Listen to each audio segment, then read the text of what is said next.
हरे कृष्णा। सभी वैष्णव भक्तों के चरणों में दंडवत प्रणाम। सती द्रौपदी की कथा अभी तक हमने 7 भाग सुने हैं, तो आज हमारा 8वां भाग है। जिनका धर्म से प्रेम है वे कैसी भी परिस्थिति में पड़ जाएं, धर्म उनका साथ नहीं छोड़ सकता। वे स्वयं आश्रयहीन होने पर भी दूसरों के आश्रय होंगे। वे स्वयं उपकार के पात्र होने पर भी दूसरों का उपकार करेंगे। दूसरों का उपकार करेंगे। उनके अतिरिक्त समय समय पर सुंदर सुंदर कथा सुनाकर आपका मन भी बहलाएंगे। युधिष्ठिर ने कहा, मेरे हृदय में आप लोगों के प्रति कितनी श्रद्धा, कितनी भक्ति और कितना प्रेम है, मैं ये नहीं कहना चाहता हूँ, ना ही कह सकता। आप लोगों की सहायता से हमारे क्लेश और संताप दूर होंगे, इसमें भी संदेह नहीं, परंतु मेरी दारुण अवस्था मुझे हताश कर रही। आप लोग हम पर कृपा करके हमारे साथ ही रहना चाहते हैं, यह ठीक है, परंतु यह मैं किस प्रकार देख सकूंगा और सहन कर सकूंगा और कि मेरे साथ रहने वाले ब्राह्मण मेरे पास भोजन ना करें, दूसरे के पास जाएं। मेरा जीवन व्यर्थ है, मुझे धिक्कार है। क्या अब मुझे यही करना बाकी है? उन ब्राह्मणों में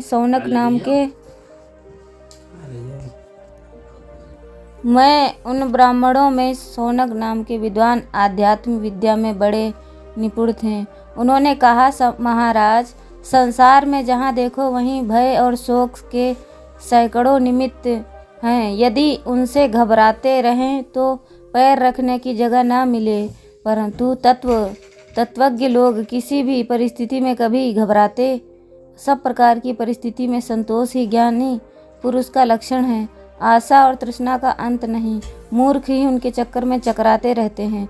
संसार में कौन ऐसा धनी है जो निरुपद्रव भाव से अपना जीवन व्यतीत करता है? धन स्वयं व्याधि है। धन को एक दिन छोड़ना ही पड़ता है, एक ना एक दिन तब छोड़ना ही पड़ता है। तब उसका संग्रह क्यों किया जाए? जब कीचड़ में धोना ही है तब लगाया ही क्यों जाए?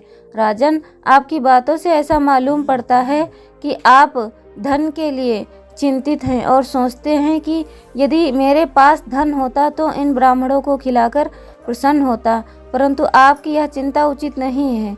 आप स्वयं कुछ मत सोचिए, भगवान की देन पर प्रसन्न रहिए। युधिष्ठिर कहा, ब्राह्मण देवता, मुझे धन का अभाव खटकता अवश्य है, परंतु मैं अपने लिए धन नहीं चाहता। सोचिए, मैं गृहस्थ हूँ, मेरे साथ कोई व्यक्ति है, मुझ पर कृपा करने वाला अनेकों ब्राह्मण हैं। उनका भरण पोषण किए बिना हम कैसे रह सकते हैं? मेरे पास कोई भूखा आए तो मैं उसे भोजन ना दे सकूं, यह मेरे लिए कितने दुख की बात है। क्या मैं अतिथियों को खिलाए बिना?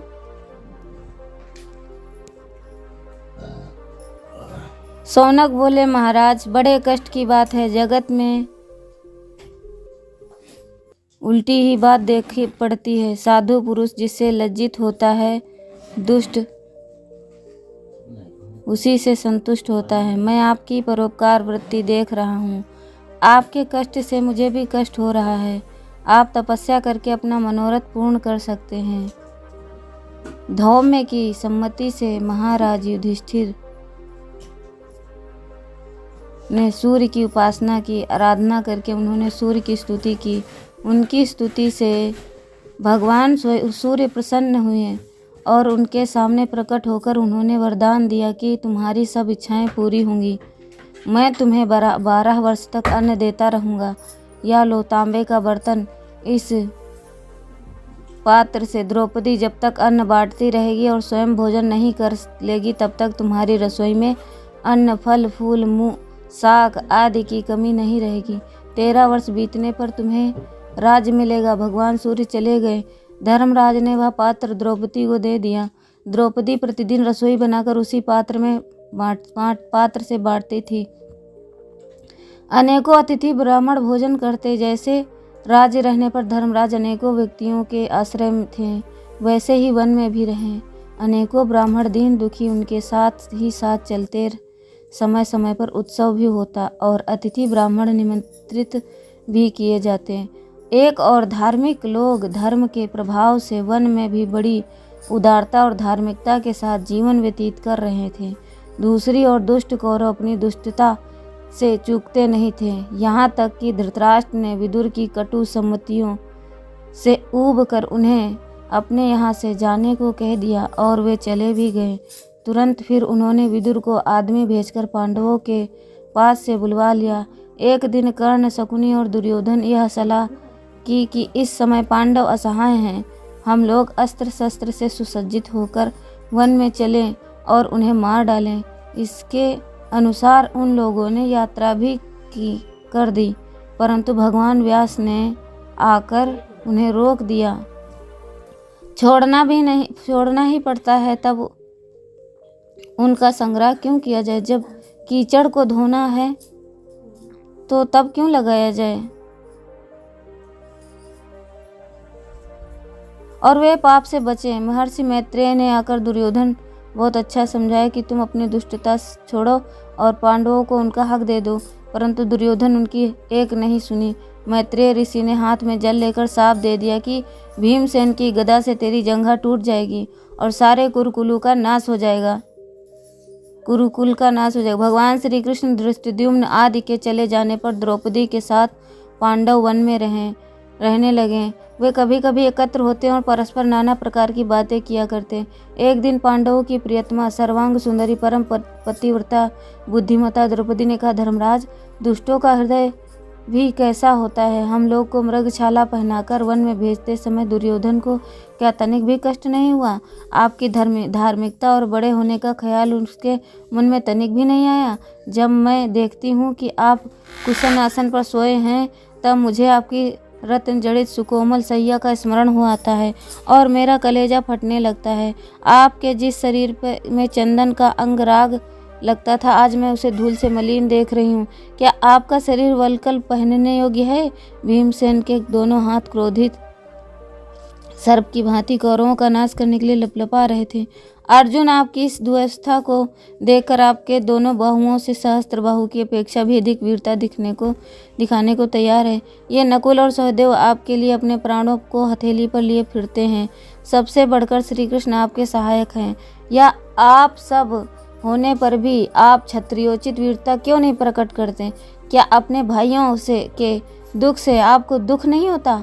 अपने भाइयों के दुख से नहीं, सही मेरे दुख से तो आपको प्रभावित होना चाहिए।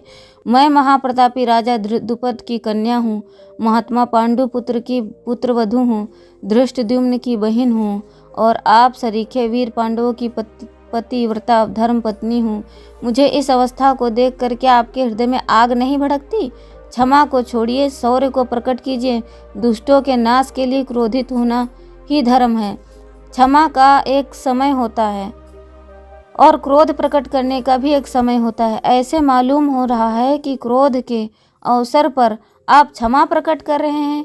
दैत्यराज बलि के पूछने पर भक्तराज पहलवान ने बतलाया था कि केवल क्षमा करने से ही राजा का बहुत कुछ अनिष्ट हो सकता है। लोग उससे दबते नहीं हैं, उसके सामने झुकते नहीं। बहुत से लोग जो उसे तुच्छ समझने लगते हैं, वे बहुत से दोष अपनाकर उच्च श्रृंखल व्यवहार करने लगते हैं। लोभी उसकी धन संपत्ति लेना चाहते हैं, उसके कर्मचारी बिगड़ जाते हैं, सेवक उनकी आज्ञा का पालन नहीं करते। लोग उसकी स्त्री का सतीत्व नष्ट करने पर उतारू हो जाते हैं और स्त्री स्वच्छंदचारिणी हो जाती है। इसीलिए क्षमा के साथ साथ दंड देना भी आवश्यक है। इसी प्रकार जो सर्वदा दंड ही देता है, क्षमा नहीं करता, वह कभी कभी अन्याय भी कर बैठता है। वह अपने मित्रों का भी विरोध करता है और सब लोगों का अप्रिय बन जाता है। स्वजन उसका साथ छोड़ देते हैं, उपकारी उससे निराश हो जाते हैं, उदासीन भी शत्रु हो जाते हैं और राह चलते लोग भी उससे खींचने लगते हैं। अविचारित दंड का यही परिणाम है कि अपमान, धन की हानि, उलहना, अनादर, संताप, द्वेष, मोह और वैर की उत्पत्ति आदि अनर्थ प्राप्त होते हैं। इसीलिए समय पर नरमी और समय पर गर्मी दिखानी चाहिए। अपना उपकार करने से कोई अपराध भी हो जाए तो क्षमा कर देना चाहिए। मूर्खता के कारण किसी से अपराध हो जाए तो वह भी क्षमा करने योग्य है। कोई जानबूझकर अपराध करे तो स्वीकार करने पर पश्चाताप करने से करने पर उसे एक बार क्षमा कर देना चाहिए। जो अपराध भी करे और अपने को निरपराध सिद्ध करने के लिए दलील भी दे, उसे दंड देना ही उचित है। आवाज समझ? कभी कभी लोक निंदा के भय से क्षमा करना पड़ता है, परंतु इन बातों को देश काल और अपनी क्षमता के साथ मिला लेना चाहिए। धर्मराज, मेरी समझ से कौरवों को दंड देने का यही उपयुक्त समय है। वे बार बार आपकी बुराई कर रहे हैं, इसीलिए उन्हें क्षमा करना चाहिए। अब आप अपना क्षत्रित्व प्रकट करें, अपना तेज दिखाएं और उन दुष्टों को उनके किए का दंड दें। युधिष्ठिर ने द्रौपदी की प्रशंसा करते हुए कहा, द्रौपदी, तुम बड़ी बुद्धिमती हो, तुम्हारी युक्तियां बड़ी प्रबल हैं, परंतु मैं क्रोध को भी कभी आश्रय नहीं दे सकता। क्रोध से मनुष्य का नाश हो जाता है। जो क्रोध के वेग को रोक सकता है, उसी का भला हो सकता है। क्रोधी मनुष्य गुरुओं का अपमान कर बैठता है। उसे वाच्य, अवाच्य और कार्य अकार्य का ज्ञान नहीं रहता। वह इतना अंधा हो जाता है कि मरने योग्य की पूजा और पूजा करने योग्य की हत्या कर डालता है। बहुतों के क्रोध के कारण आत्महत्या कर ली है। क्रोधहीन ही सुखी है। द्रौपदी, मुझे तो कभी क्रोध नहीं आता। क्रोध न करने से अपनी और दूसरों की भी रक्षा होती है। अपने को जो पीड़ा पहुंचाता है, उसे बारंबार क्षमा करना ही धर्म है। मिथ्या की अपेक्षा धर्म, निर्दयता की अपेक्षा दया और क्रोध की अपेक्षा क्षमा उत्तम है। बिना काम के क्रोध ही हो ही नहीं सकता। कामी और क्रोधी में दैवी संपत्ति के गुण आ ही जाते हैं। संसार के सभी संत क्षमा का ही गुणगान करते हैं। स्वयं भगवान श्री कृष्ण और पितामह भीष्म भी क्षमा की प्रशंसा करते हैं। भरत वंश के लिए यहाँ बड़ा ही दारुण समय है। यदि इस समय में क्षमा नहीं करूँगा तो इस वंश का सत्यानाश हो जाएगा। क्षमा ने मेरा आश्रय लिया है, मैंने क्षमा को अपनाया है। क्षमा ही सनातन धर्म है। चाहे जैसी भी परिस्थिति हो आ जाए तो क्षमा ही करूँगा। द्रौपदी ने कहा, महाराज, जिस ईश्वर ने अपने और कर्म के फलों ने आपकी बुद्धि को विपरीत कर दिया है और राज्य पालन के बारे में पूर्व परंपरा से प्रचलित धर्म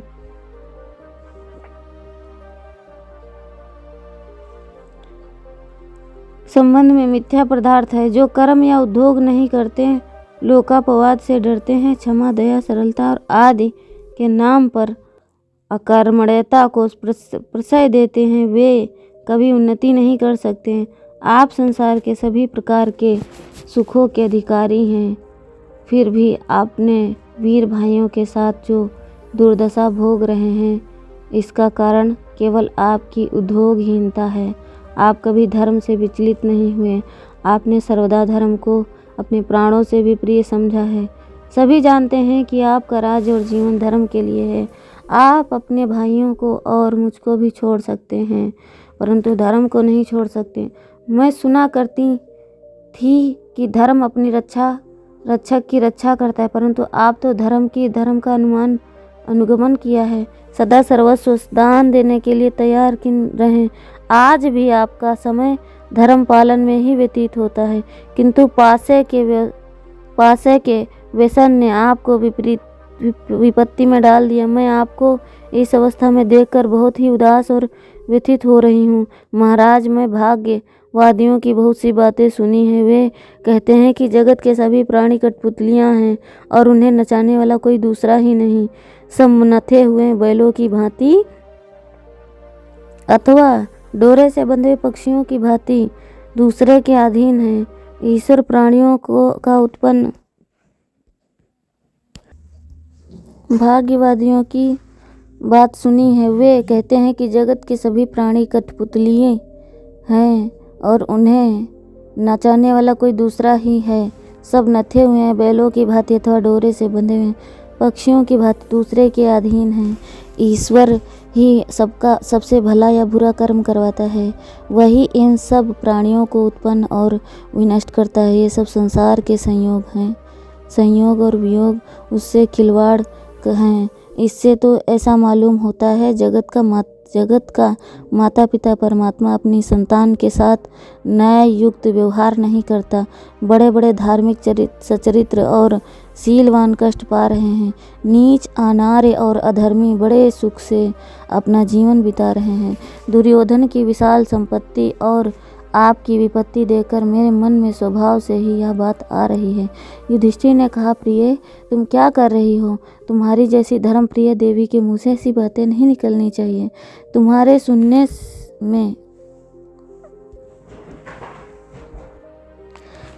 में मीठे वचन नास्तिक के पोषक हैं।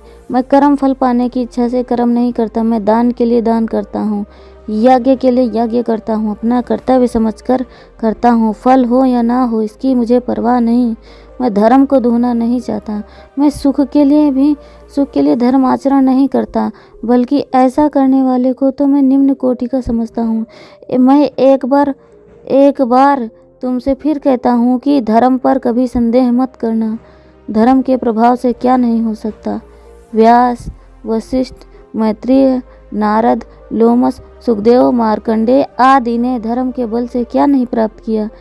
इनके सुख की तुलना में किसी अधर्मी का सुख रखा जा सकता है। तुम किसी के पास विशेष संपत्ति देखकर उसके सुखी होने की कल्पना कैसे कर लेती हो? वह अपने पापों की आग में जलता रहता है। वह कुछ संपत्ति उसके उद्वेग का ही कारण होती है। केवल बाह्य परिस्थिति के आधार पर धर्म को भला बुरा कहना तुम्हारी जैसी देवी का काम नहीं है। यदि धर्मात्माओं का धर्मपाल निष्फल होता है तो सारे संसार में आज ही अंधेरा होता है। धर्म करने से भी तुम्हारा भाई धृष्टद्युम्न पैदा हुआ था। धर्म के ही तुम्हारी उत्पत्ति हुई। तुम धर्म पर विश्वास करो, श्रद्धा करो, भगवान को नमस्कार करो, उन्हें मनाने का यत्न करो। तुम्हारी बुद्धि में ऐसी बात फिर कभी नहीं आए। द्रौपदी ने कहा, धर्मराज आप धर्म के ज्ञाता हैं, आप मूर्तिमान धर्म हैं, आप ऐसी बातें कह सकते हैं? मैं दुखी की मारी हुई हूँ। अपने देवता के समान पतियों को ऐसी अवस्था में देखकर मैं विहल हो गई हूँ। ईश्वर और धर्म पर आंतरिक श्रद्धा होने पर भी मेरे मुंह से ऐसे शब्द निकल गए। मेरा उद्देश्य ईश्वर या धर्म की निंदा करना नहीं। अभी मेरा हृदय शांत नहीं हुआ। यदि आपने अपने मन की बातें मैं बाहर ना निकाल दूं तो मेरा कलेजा फट जाएगा। सुनिए मेरी बात और ध्यान से सुनिए। संसार में अब तक जितने बुद्धिमान हुए हैं सबने कर्म किया है। पशु भी माता का दूध पीते हैं, छाह में जाकर बैठते हैं, कर्म के द्वारा ही अपना जीवन व्यतीत करते हैं। प्रकृति में सर्वत्र क्रिया हो रही है। कर्म के रहस्य को जानने वाला दुर्लभ है। यदि रक्षा या बढ़ाने की क्रिया ना की जाए तो सुमेरु के बराबर संपत्ति भी नष्ट हो जाएगी। कर्म के बिना कोई नहीं रह सकता। भाग्यवादी और जड़वादी दोनों ही निंदनीय हैं। जो परिश्रम और चेष्टा छोड़कर भाग्य के भरोसे बैठ जाते हैं वह पानी में पड़े हुए कच्चे घड़े की तरह नष्ट हो जाते हैं। सब कुछ कर्म का ही फल है। ये बड़े बड़े नगर भवन, उनका उपयोग और उनके संबंध में नए नए आविष्कार कर्म ही होते हैं। तिलों में तेल, गाय में दूध और लकड़ी में आग, परंतु बिना निकाले उनसे कोई लाभ नहीं उठा सकता। भाग्य भी पूर्व संचित कर्म के अतिरिक्त और कुछ नहीं। कर्म कभी निष्फल नहीं होता। अकर्मण्यता दरिद्रता की जननी है। बड़े बड़े धर्म ऋषियों ने इस बात को स्पष्ट घोषित कर दिया। हमारी यह दुर्दशा पौरुष का आश्रय न लेने के कारण, कर्म की सफलता में संदेह करके यदि आप लोग निश्चेष्ट बैठे रहें तो फिर हमें कभी राज नहीं मिल सकता। आशावान, दृढ़ और तत्पुरुष पुरुष ही सारे संसार को अपने वश में कर सकता है। अपनी शक्ति के अनुसार समझ बूझकर उद्योग करना ही उत्तम है। पराक्रम का आश्रय लेकर साम, दाम, दान, दंड भेद का यथावसर प्रयोग करना चाहिए। मैं असमर्थ हूँ ऐसा कभी नहीं सोचना चाहिए। यह तो आत्मा का अपमान है। यदि सफलता में विलंब हो तो अपने उद्योग की ही त्रुटि देखनी चाहिए। मैंने अपने पिता की गोद में बैठकर विद्वान और सदाचारी ब्राह्मणों के मुख से बृहस्पति की पूरी नीति सुनी है। अपने आप से सत्य कहती हूँ, अब हम लोग इसी में कल्याण है कि पौरुष के द्वारा शत्रुओं को परास्त करके पुनः अपनी संपत्ति प्राप्त की जाए। द्रौपदी की बात सुनकर भीमसेन की सांस लंबी चलने लगी। वे क्रोधित होकर धर्मराज को उत्तेजित करने लगे। अभी कौरवों पर चढ़ाई कर दी जाए और राज्य का उद्धार कर लिया जाए। परंतु युधिष्ठिर ने उन्हें बहुत समझाया और कहा कि जब हम 12 वर्ष तक वनवास और 1 वर्ष तक अज्ञातवास करने की प्रतिज्ञा कर चुके हैं, तब किसी भी कारण से वह प्रतिज्ञा तोड़ी नहीं जा सकती। इस प्रकार लोगों में बातचीत हो रही है कि भगवान व्यासदेव वहाँ पधारे गए। स्वागत सत्कार के बाद उन्होंने कहा कि मैं यह विद्या बतलाता हूँ, इसके द्वारा अर्जुन भगवान शंकर और इंद्र को प्रसन्न करके सिद्धि प्राप्त करे, तब तुम लोग कौरवों की आसानी से जीत सकोगे। युधिष्ठिर ने उनसे यह विद्या प्राप्त कर ली और फिर अर्जुन को उसका उपदेश दिया। भगवान व्यासदेव की सम्मति से अर्जुन ने वह अनुष्ठान किया। अनुष्ठान करने के लिए यात्रा करते समय द्रौपदी ने भगवान से प्रार्थना की, मंगल कामना की और अर्जुन को सिद्धि प्राप्ति के लिए उत्साहित किया। अर्जुन मंत्र सिद्धि के लिए चले गए। अर्जुन के वियोग से पांडवों को बड़ी व्यथा हुई। द्रौपदी की हृदय की अवस्था तो अवर्णनीय हो गई थी। ब्राह्मणों की सम्मति से युधिष्ठिर ने तीर्थ यात्रा का निश्चय किया। वे अनेकों तीर्थों में घूमते रहे। द्रौपदी और अनेकों ब्राह्मण इनके साथ साथ थे। द्रौपदी अपने हाथों से परस्पर सबको खिलाती, सबके भोजन कर लेने पर स्वयं भोजन करती। यात्रा में जिन जिन महात्माओं से उनकी भेंट हुई, उन्होंने जो जो कथाएं सुनी और जिन जिन तीर्थों में गए, उनका विस्तृत वर्णन महाभारत के वन पर्व में पढ़ना चाहिए। द्रौपदी उन लोगों के साथ पैदल ही चलती। उसे कभी इस प्रकार का चलने का अभ्यास नहीं था।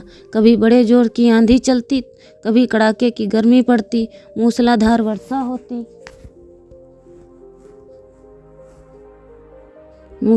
वर्षा होती और शरीर को ठिठुराने वाला जाड़ा पड़ता। द्रौपदी मौन भाव से सब सहन करती और केवल सहन ही नहीं करती, अपने को ऐसी अवस्था में विपत्तियों की सेवा करके देखकर अपने जीवन को सफल मानती।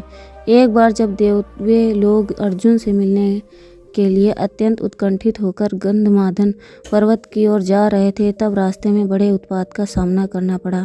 आंधी, पानी, पत्थरों की वर्षा, पेड़ों का टूटना आदि अनेकों प्रकार के उपद्रव होने लगे। अंधकार के कारण साथ के कई लोग बिछुड़ गए, परंतु भीमसेन धनुष बाण लिए वे द्रौपदी के साथ ही रहे।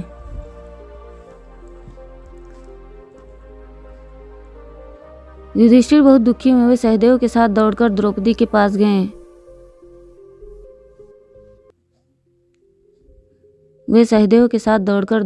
पास गए। उसके उतरे हुए चेहरे को देखकर बहुत ही उदास हुए। उनका सिर अपनी गोद में रखकर वे विलाप करने लगे।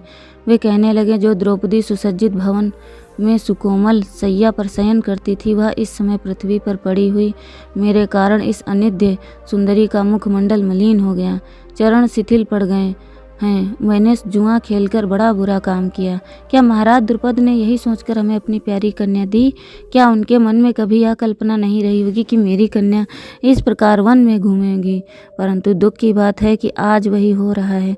युधिष्ठिर का विलाप सुनकर धौम्य आदि ब्राह्मण उनके पास चले आए और उन्होंने मंत्र पढ़कर आशीर्वाद देकर ढांढस बंधाया। धीरे धीरे द्रौपदी होश में आई, स्वस्थ हुई।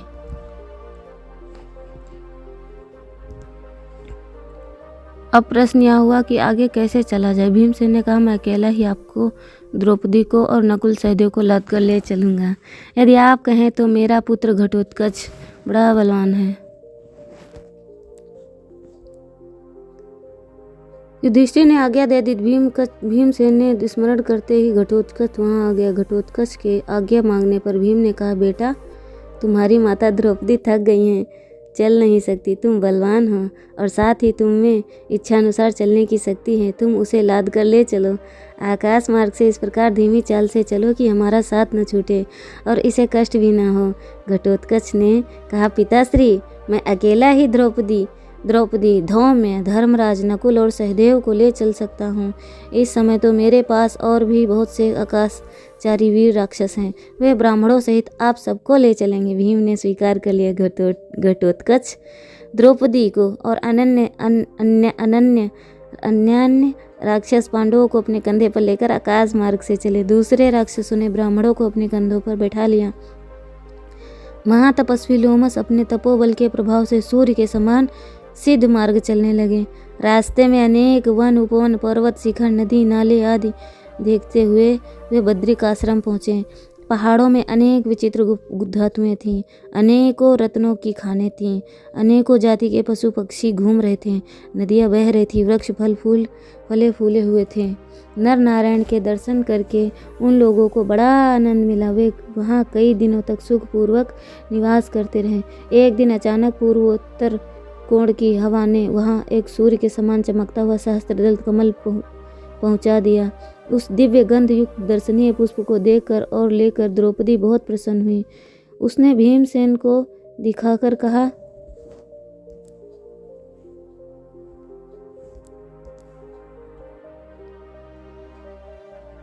पुष्पराज धर्मराज को भेंट करूंगी। क्या तुम ऐसे और पुष्प ला सकते हो? तुम अवश्य ला सकते हो, जाओ ना, ले आओ, मुझे बड़ी प्रसन्नता होगी। द्रौपदी वह फूल लेकर धर्मराज के पास चली गई। भीमसेन मतंग की भांति बड़ी मस्ती से अस्त्र शस्त्र सुसज्जित होकर कमल पुष्प लेने के लिए रवाना हुए। रास्ते में हनुमान जी से भेंट हुई।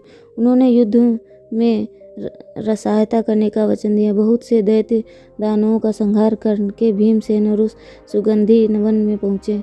जहाँ द्रौपदी ने युधिष्ठिर को यह समाचार मालूम हुआ, तब वे सबके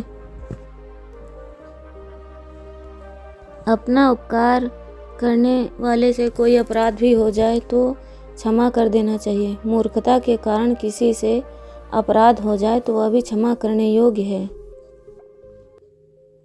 कोई जानबूझकर अपराध करे तो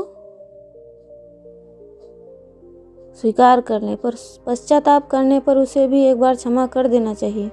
जो अपराध भी करे और अपराध को निरपराध भी करे, सिद्ध करे, तो उसे दंड देना भी उचित है।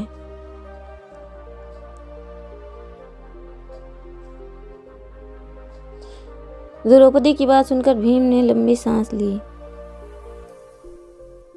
उपदेश किया। भगवान वेद व्यास की सम्मति से अर्जुन ने अनुष्ठान किया। अनुष्ठान करने के लिए यात्रा करते समय द्रौपदी ने भगवान से प्रार्थना की, मंगल कामना की और अर्जुन को सिद्धि प्राप्ति के लिए उत्साहित किया। अर्जुन मंत्र सिद्ध के लिए चले गए। अर्जुन के वियोग से पांडवों को बड़ी व्यथा हुई। द्रौपदी के हृदय की अवस्था तो अवर्णनीय हो गई थी। ब्राह्मणों की सम्मति से युधिष्ठिर ने तीर्थ यात्रा का निश्चय किया। वे अनेकों तीर्थों में घूमते रहे। नर नारायण दर्शन कर उन लोगों ने बड़ा आनंद लिया। वहाँ कई दिनों तक सुखपूर्वक निवास करते रहे। एक दिन अचानक पूर्वोत्तर कोण की हवा ने वहाँ एक सूर्य के समान चमकता हुआ सहस्त्रदल कमल पहुँचा। भीमसेन और संगैधिक वन में पहुँचे। जब द्रौपदी से युधिष्ठिर को यह समाचार मालूम हुआ, तब वे सबके साथ घटोत्कच आदि की सहायता से वहाँ जा पहुँचे। उस तालाब में खूब जल विहार किया और कुछ दिनों तक वहीं रहे। इसलिए इसके बाद पर्वत के अनेक स्थानों पर विचरते रहे। जब अर्जुन स्वर्ग से लौट आए, तब उनसे मिलने के लिए भगवान श्री कृष्ण भी आए। कुशल समाचार के पश्चात भगवान श्री कृष्ण ने द्रौपदी से कहा, देवी, अब तुम्हारे सौभाग्य के दिन आने वाले हैं। अधिक विलंब नहीं। अर्जुन शस्त्र विद्या प्राप्त करके लौट आए और तुम्हारे पुत्र द्वारा द्वारका में बड़ी लगन के साथ धनुर्वेद का अभ्यास कर रहे हैं। वे सदा सत्संग में रहते हैं और सदाचार में बड़े निपुण हो गए हैं। उन्हें तुम्हारे पिता और भाइयों ने कई बार बुलाया, राज देने के लिए प्रलोभित किया, परंतु उन्हें अपने नाना या मामा के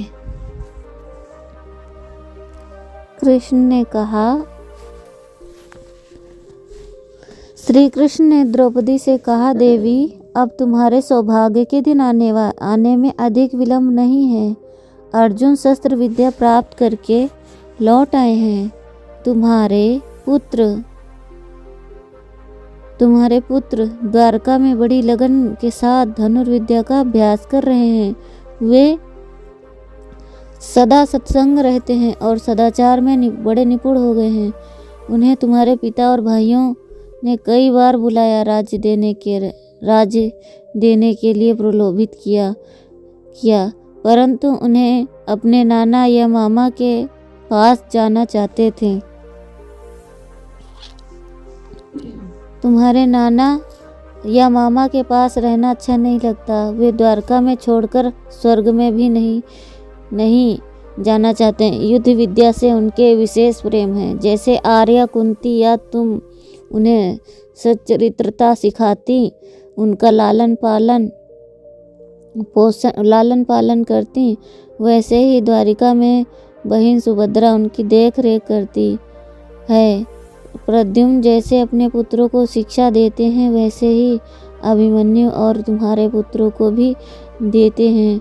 तुम प्रसन्न रहो, कोई चिंता मत करो। भगवान श्री कृष्ण ने युधिष्ठिर को आश्वासन दिया तथा बहुत प्रिय, मधुर और हितकारी वचनों से उन्हें समझाया। सब लोग वहीं रहने लगे।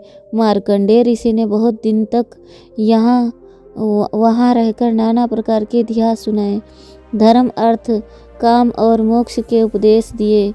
इस बार भगवान श्री कृष्ण के साथ सत्यभामा भी आई हुई थी। ऋषि महर्षि श्री कृष्ण और पांडव एक आश्रम में बैठे बातचीत कर रहे थे और दूसरे स्थान पर सत्यभामा और द्रौपदी बैठकर आपस में कुरुवंश और यदुवंश के संबंध की विचित्र बातें कर रही थी। उसी सिलसिले में सत्यभामा ने पूछा, सखी, तुम अपने वीर पतियों को किस व्यवहार से संतुष्ट रखती हो? वे तुम पर कभी क्रोध नहीं करते?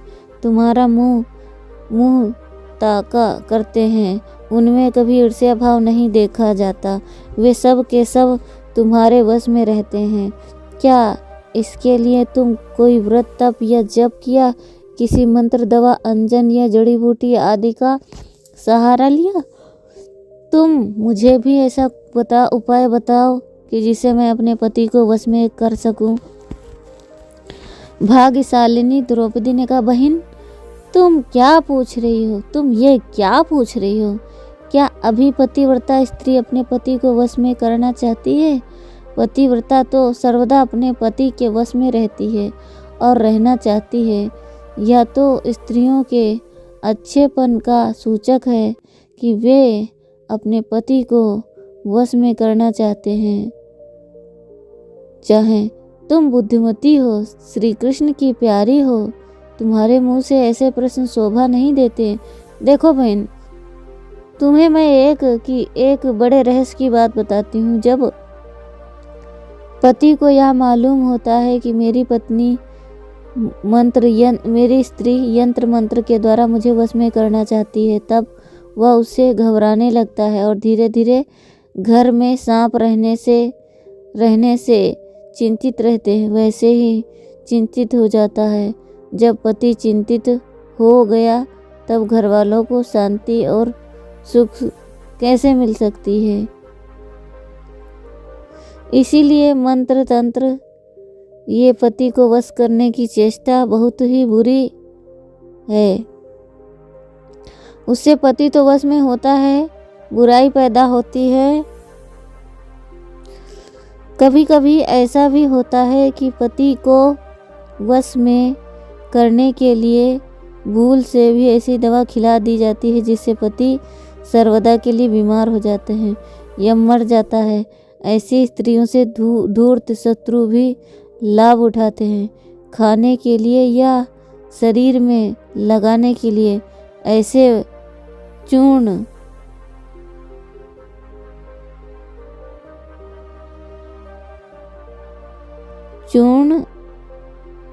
दे देते हैं, जिसे पति पीड़ित, कोढ़ी, असमय में ही वृद्ध, नपुंसक, पागल, अंधे या बहरे तक हो जाते हैं।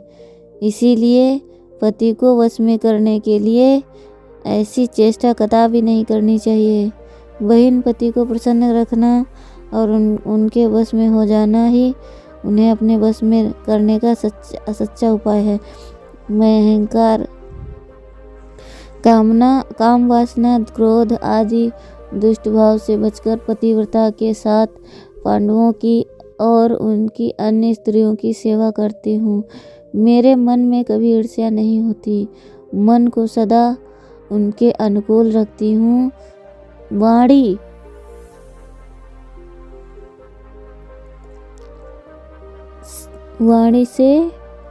वाणी से कभी अप्रिय वचन नहीं बोलती।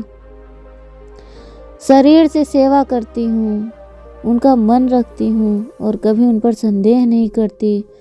बुरी जगह नहीं बैठती, खराब चाल नहीं चलती, दुराचारणी स्त्रियों से कभी बात नहीं करती, कभी ऐसी दृष्टि से नहीं देखती जिससे निंदित विचार प्रकट होते हों। मेरे पति सर्वगुण संपन्न हैं। मैं किसी के लिए गुण, अवस्था, सज धज आदि से आकर्षित नहीं होती। उनके स्नान के बाद स्नान करती हैं, उनके भोजन के बाद भोजन करती हैं, उनके सो जाने पर सोती हूँ। उनकी तो बात ही क्या, जब तक घर के दूसरे लोग या सेवक स्नान भोजन का शयन नहीं कर लेते तब तक मैं नहीं करती हूँ। मेरे पति कहीं बाहर से आते हैं तब मैं आगे से उठकर उनका स्वागत करती हूँ, भीतर ले जाती हूँ, आसन पर बैठाती हूँ और अपने हाथों से पानी लाकर उनके हाथ पैर मुँह धुलाती हूँ। घर और घर की सामग्रियों को साफ सुथरा रखती हूँ। स्वच्छता और पवित्रता के साथ भोजन बनाकर ठीक समय पर खिलाती हूँ। भंडार में ठीक से अन्न रखती हूँ। उनकी रुचि के अनुसार ही काम करती हूँ। आपस के विनोद के अतिरिक्त अन्य समय हंसती नहीं हूँ। द्वार पर खड़ी नहीं रहती। घर से मिले हुए बाग में भी बहुत देर तक नहीं रहती। न बहुत हंसती हूँ न बहुत खींचती हूँ। इनका कर किसी से कड़वी बात नहीं कहती। अक्सर आने पर बचा जाती हूँ। अवसर आने पर बचा जाती हूँ। पति से अलग रहना मुझे अच्छा नहीं लगता।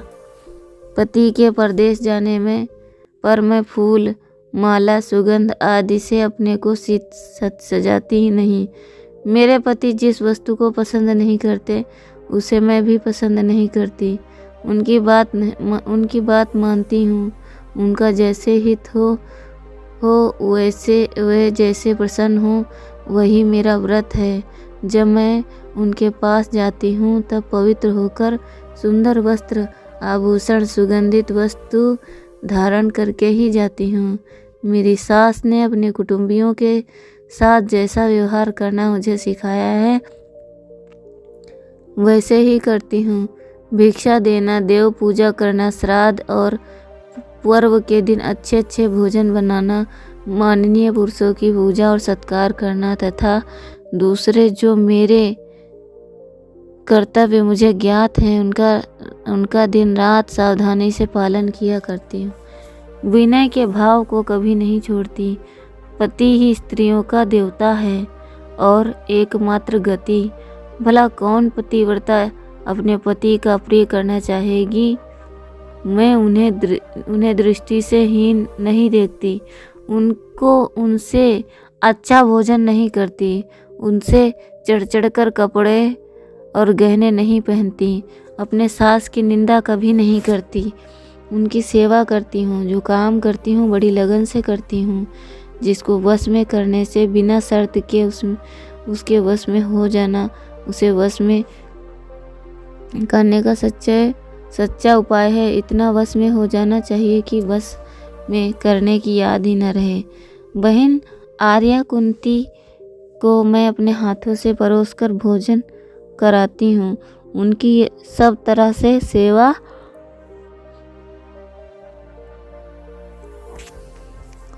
करती हूँ, स्वयं सेवा करती हूँ। उनसे बढ़कर ना भोजन करती हूँ और ना कपड़े या गहने। कभी ऐसी बात नहीं है जो उन्हें बुरी लगे। पहले यमराज युधिष्ठिर के यहाँ सोने के थालों में 8,000 ब्राह्मण प्रतिदिन भोजन करते थे। 88,000 स्नातक गृहस्थ ब्राह्मणों के अन्न वस्त्र दिया जाता था। 10,000 सन्यासियों को भोजन दिया जाता था। मैं बलि वैश्वदेव के बाद इन सबको भोजन कराती थी और यथा योग्य पूजा करती थी। घर में लाखों दासियां थीं।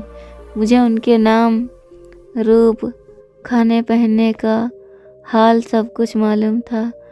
कब किसने क्या काम किया, किसका क्या काम बंधा हुआ है, यह सब मैं जानती हूँ। लाखों हाथी घोड़े के साथ नौकरों का समस्त परिवार, गाय भेड़ आदि पशुओं का, उनके चराने वाले रखवालों का क्या प्रबंध होगा। हाँ, ये मैं देखती रहती हूँ। राज्य की आमदनी और खर्च का कुल हिसाब मैं जानती हूँ थी और उसकी जांच पड़ताल भी करती थी। मैं रात दिन अधिक से अधिक परिश्रम करके इतने कामों का बोझ संभाले रहती थी जिसका भार साधारण पुरुष भी नहीं संभाल सकते। पांडवों को विचार मुझ पर इतना विश्वास है।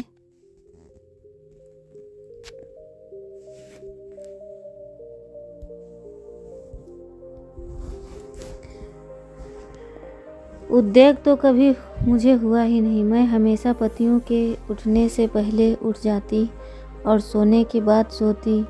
मैंने पतियों के साथ ऐसा व्यवहार किया कि मेरे मन में उन्हें वश में करने की इच्छा कभी नहीं हुई।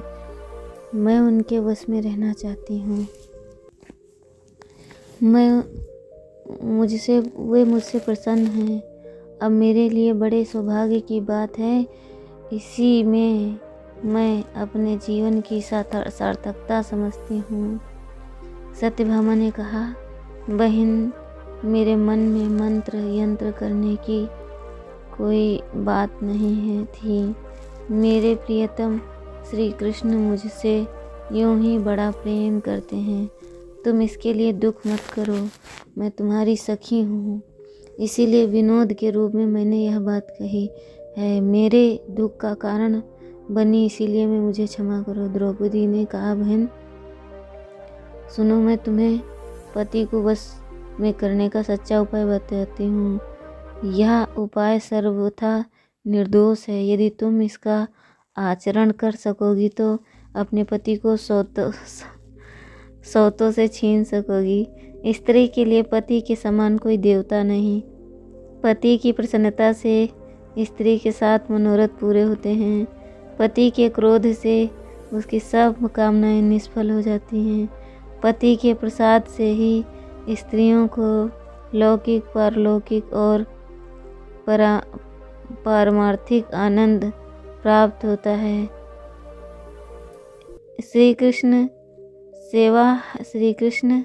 की सेवा तुम इतने निष्कपट भाव से क्लेश से सहकर करो कि वे केवल तुम्ही को चाहने लगें।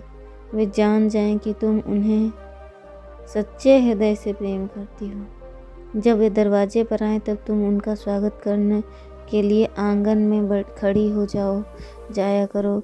भीतर आने पर उन्हें सुंदर आसन बिछाकर बिठाओ और अपने हाथ से पैर धो।